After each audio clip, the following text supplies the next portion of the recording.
So you mentioned to me you did skydiving. Yeah. She was talking about that in the car earlier. Wow. Yeah. So what made you want to do that in the first place? I think it's just, I was always the type, or I am always the type to just go out for adventures and feel the adrenaline, because I freaking love that shit. Because that just also helps me let go of like, just let go of anything that I didn't know I was holding in, you know. So after jumping out that plane and landing, you just feel like the adrenaline, and you feel like all the energy and all the weight that was lifted. I mean, that all the weight that was on your shoulders was like left up in the sky. So it's like a surrendering moment. Pretty much, yeah. Because it's kind of also, I think the first time I was kind of really nervous, but I was just like, no, like this is what I live for. I love the excitement, and if I could do this a million times, I would. Wow. Because I actually want to go bungee jumping too. Dang. But that's kind of different. Yeah. So we could go skydiving again. So I'm down. you're an adrenaline junkie then? Yes, I am. So actually, not as of lately. Okay. Yeah, because I feel like I've just, with obviously staying home and stuff like that, there's been lack of adventure. Okay.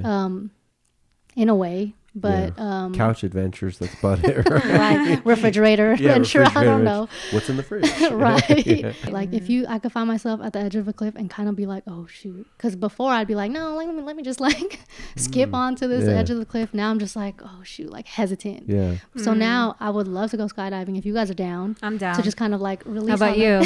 No. You want to record? I'll stay down. Yeah. Okay, we'll meet you down. I'll be the videographer on that one. Yeah. I've been asked so That's many times. funny. I mean, I know it's very safe, you know. I mean, they do it thousands of times a year and not many people get hurt. But I don't know. I've never really been that adrenaline junkie type of person. Like, I feel like if I can lose my life or a limb, it's probably not worth it. You know what I mean? It's like not in the air. Yeah. No thanks. But I'll definitely, that would be great to go and capture and, talk about. But yeah, I mean, that's awesome. So besides skydiving and bungee jumping, any other type of adrenaline things that you really love to do?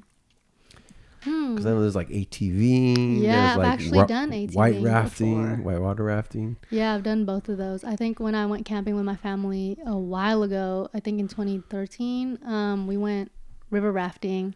Actually, I was just in a tube. Okay. And like the raft was kind of quick, and I got caught onto the rock, so my tube popped. And mind you, I can't swim. Oh my god. And from there, I honestly kind of blanked out. I don't remember what happened after. I think I was just holding on to like anything. Yeah. I don't even know what I was holding on to. I was like, oh shoot. You're just like, I just don't want to die. Yeah. I was like, oh my god, no. But yeah, and I think ATVing, that one, I've gone also 3 times, but there was this one time where, because they have like the sand dunes, right? Mm-hmm. So there was a bowl, like a deep bowl. I was like, okay, I could do this. Like, let me do this. So I went down, and then I was like, okay, now I have to get back up. But you have to go full speed. Yeah. So then I was going full speed, and I was trying to do like just going around the bowl. Yeah. And then I guess I wasn't going fast enough, and I stopped, and then like it tipped over on top of me. And I was like, oh shit, and I pushed that shit off really fast. Yeah, and I have like this scar, right? It's not that bad, but it's just like, so the ATV like fell on me. Yeah, that's pretty dangerous. Yeah, and I had to push it off, and I was like, shoot, they might know. That was your adrenaline. They might know. That's what you're worried about, that they might know.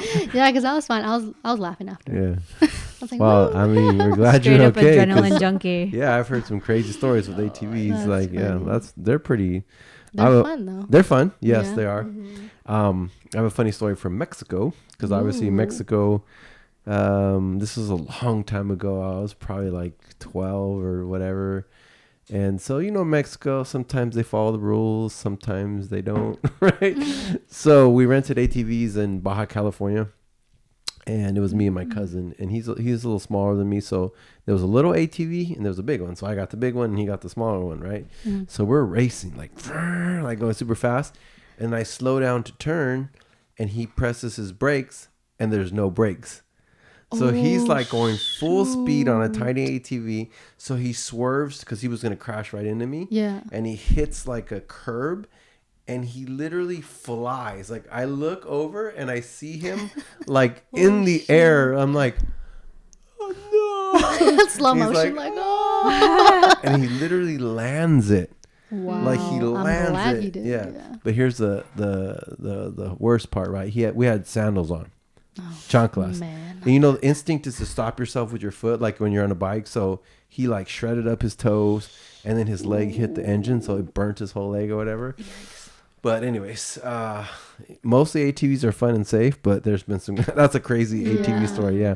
But luckily he's okay. He's good now. But man, it was pretty crazy, right? Yeah, they could get dangerous. If you go to Mexico, make sure your ATV has brakes, right? Or anywhere you're at, right?